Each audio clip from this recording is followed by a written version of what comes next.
Olha só, iPads velhos, como esse aqui, que é o iPad de sexta geração, não tem como você ver a saúde da bateria, pelo menos não direto pelo dispositivo. Mas eu vou te falar uma coisa, tem sim como você ver isso. Aqui é a iDevice News, então vem comigo que eu vou te ensinar como fazer isso de uma maneira muito, mas muito prática.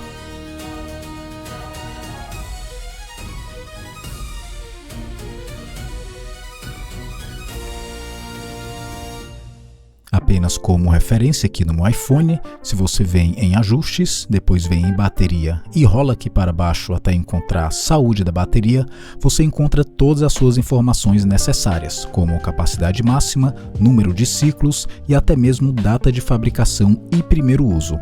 Já no iPad a história é diferente, pelo menos se você tiver um modelo mais antigo do iPad. Aqui eu tenho um iPad de sexta geração e aqui na seção de bateria eu não tenho nenhuma opção de saúde da bateria. Então, se não aparece para você, é porque o seu iPad não é compatível, pelo menos não nativamente. Mas olha só, se você tiver um computador, você pode ver sim todas essas informações direto pelo seu computador. A única coisa que você vai precisar é do programa 3U Tools, que eu já falei diversas vezes aqui no canal.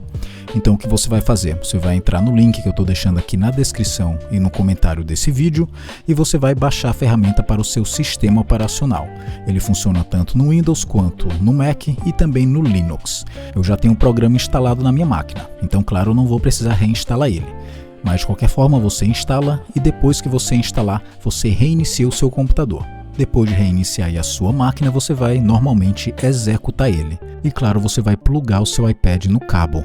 Já de cara você vai ver aqui as opções da bateria. Então olha só, nesse caso aqui que é o iPad de sexta geração, ele está com a vida de bateria a 92%, já teve um total de 193 ciclos. E se eu quiser ver a respeito de mais informações, de mais detalhes, é só apertar aqui em detalhes. E olha só a quantidade de informação que ele mostra. Ele mostra até mesmo a temperatura da bateria, o que acaba sendo mais completo do que se você fosse ver direto pelo seu aparelho. Bom, mas é isso aí. Se você gostou do vídeo, dê aquele like. Se você não está inscrito no canal, clique em inscreva-se. Me acompanhe também em outras redes sociais. E também deixe o seu valeu demais se você quiser contribuir aqui com o canal. Mas é isso aí, pessoal.